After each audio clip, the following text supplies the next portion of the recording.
Hey folks, Ben the Man for Land here with Remax Property Pros.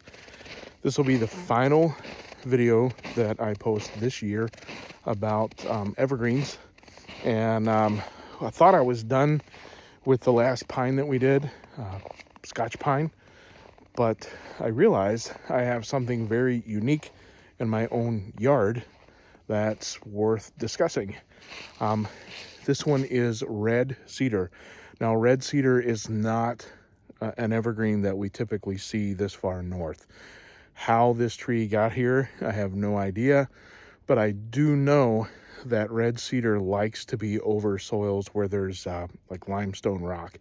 And I'm out beside the road where probably some of the road bed was filled in with some limestone rock.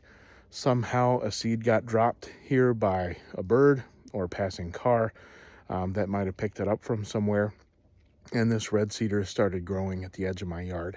So we're going to talk about how this one differs from white cedar.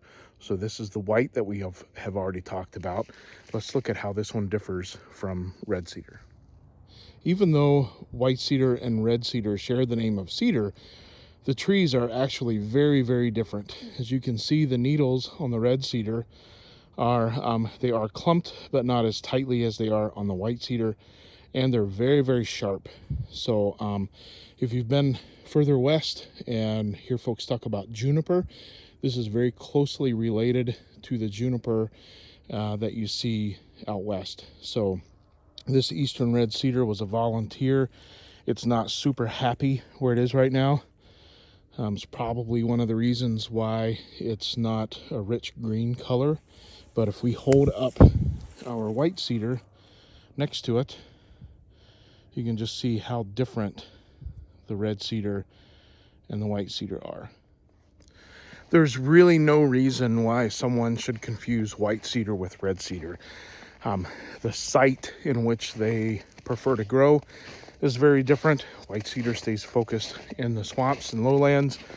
Red cedar likes to be in the uplands, drier soils. Not to mention that white cedar likes northern Wisconsin and red cedar likes southern, especially southwestern Wisconsin. So thanks for joining me, learning about our evergreens. The reason for this series is to keep you from being one of those folks that point to something with green needles and just call it a pine, no matter what it is. So now hopefully you can impress your friends and not look like an idiot by calling everything with green needles a pines. Remember, if you're joining the real estate market as a buyer or seller, make that call to me. My name is Ben. I'm your man for land and all things real estate.